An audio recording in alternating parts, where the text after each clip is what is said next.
السلام علیکم جی. آج ایک چھوٹی سی بات کرنی ہے، اور وہ میں نے کرنی کیوں ہے کیونکہ میں بھی سٹیزن ہوں، میں بھی پاکستانی ہوں. اتنا تو حق بنتا ہے نا میرا بات کرنے کا.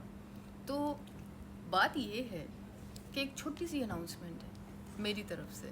ہمارے وزیر اعظم نے ارشد ندیم کے نام سے ایک ادارہ بنایا، اور اس ادارے کا نام ارشد ندیم رکھا ہے اعزازی طور پہ، کیونکہ ارشد ندیم نے بہت بڑا کام کیا ہے. گولڈ میڈل لینا بغیر ٹریننگ کے، بغیر کسی سپورٹ کے، تو کوئی چھوٹی بات تو نہیں ہے.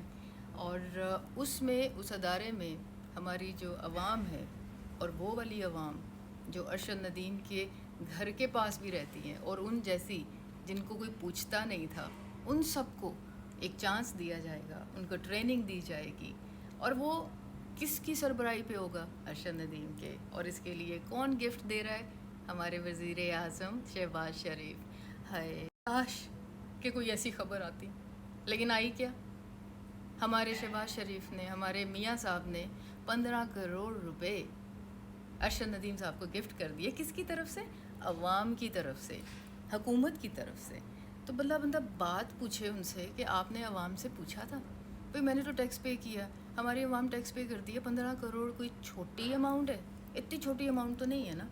تو آپ کم از کم پوچھ تو لیں. کوئی بندہ پوچھتا ہے تو پھر بتاتا ہے، پر نہیں، انہوں نے دے دیا. اچھا، اب دوسری بھی، ابھی بات ختم کہاں ہوئی ہے میاں صاحب. پنجاب نا بڑا مشہور ہے جگتوں میں، لیکن میاں صاحب آپ نے بڑی ٹھنڈی جگت کی ہے، یہ قسم خدا کی. آپ ہمارے ڈپارٹمنٹ کو جگتیں لگا رہے ہیں، ایک ایسے ڈپارٹمنٹ کو جو ٹیکس کلیکٹ کرتا ہے. اور بابا وہ ٹیکس کلیکٹ کر کے اپنی جیبوں میں ڈالتے ہیں، وہ آپ لوگوں کو ہی دیتے ہیں تاکہ آپ حکومت کے کام کروائیں، آپ اس ملک میں لگائیں اینڈ دس اینڈ دیٹ. وہ اپنی جیبوں میں تو نہیں ڈالتے نا. آپ نے تو سیدھا کیمرے میں بول دیا کہ ہاں بھائی، یہ جن سے لینا چاہیے ان سے لیتے نہیں ہیں، اور جن سے نہیں لینا چاہیے ان تو بھائی میں تو سوچ رہی ہوں میں بھی سپورٹس میں چلے جاؤں، میرا بھی ٹیکس معاف کر دیں گے. شہباز صاحب ہیں میاں صاحب، مجھے کچھ سمجھ نہیں آئی. آپ ایسی باتیں تو نہ کریں نا، آپ تو ہمارے وزیر اعظم ہیں. اور جب آپ ایسی باتیں کریں گے ہمارے ڈپارٹمنٹ کے بارے میں تو کتنی اچھی بات نہیں ہے نا. تو پھر تو سارے لوگ ان کی کوئی عزت بھی نہیں کریں گے. اور قسم خدا کی، ہمارا یہ جو ڈپارٹمنٹ ہے نا، یہ بالکل ایسا ہی ہے جیسے کسی مندر کا گھنٹا ہو. جو بھی کوئی آتا ہے ان بیچاروں کو بجا کے چلا جاتا ہے، اور یہ آگے سے چوں تک نہیں کرتے. ویسے میری بڑی ہمدردی ہے ان کے ساتھ نا اس معاملے میں. تو بھائی ہمارے اگر ٹیکس اگر ہم دے رہے ہیں تو یہ کوئی پنشمنٹ نہیں ہے. ایک تو خدا کے واسطے اس چیز کو یہ کہنا، پورٹریٹ کرنا بند کر دیں کہ بھئی ٹیکس ہوگا، ٹیکس نہیں ہوگا، ادھر نہیں ہوگا، ایسے نہیں ہوگا. تو ٹیکس ہوتا کیوں ہے یہ بھی تو دیکھیں نا. باہر تو اتنا 35% 40% آپ کو ایک سیریز نکال دوں، وہاں پہ سارے خوشی سے ٹیکس دیتے ہیں کہ بھئی ہمارے. اور بھئی آپ لوگوں کے پاس ٹیکس آتا ہے، پھر آپ کی ذمہ داری ہے کہ آپ نے کیسے لگانا ہے اس ملک میں.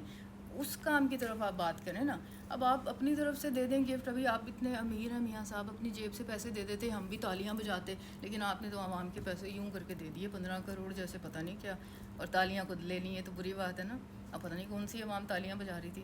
مجھے تو نہیں اچھا لگا ویسے میاں صاحب، بالکل نہیں اچھا لگا. تو بھی میں نے ایسا سٹیزن ایک چھوٹی سی چیز آپ کے ساتھ شیئر کی ہے، تاکہ اگر کسی کو سمجھ آ جائے، یا جو میرے ساتھ بھی کوئی متفق ہے تو وہ اس کو تھوڑا سا آگے بڑھا سکے، اس بات کو آگے بڑھا سکے کہ دیکھیں اب کوئی اندھی نہیں مچی ہوئی، ملک ہے، کوئی قانون ہوگا. آپ کیسے کسی کو بھی کہہ سکتے ہیں کہ ٹیکس نہیں ہے؟ بھئی ایسے کیسے ہو سکتا ہے کہ ٹیکس نہیں ہے؟ کوئی امینڈمنٹس ہوتی ہیں، کوئی اپروول لینا پڑتا ہے، یا بس میرا ملک، میرے ابا کا ملک، میں جو مرضی کروں؟ تو تھوڑے سے رولز اور قانون نافذ ہونے چاہیے، اور لوگوں کو تھوڑا سا ڈسپلن دینا چاہیے. اور باقی ہمارا مذاق وذاق نہیں ہے آپ لوگوں کے ساتھ. وزیر اعظم صاحب، آپ کا کام ہے بڑا سیریس کام، سیریس ہو کے یہ کام کریں، جھکتے نہ ماریں. اچھا، اوکے، اللہ حافظ.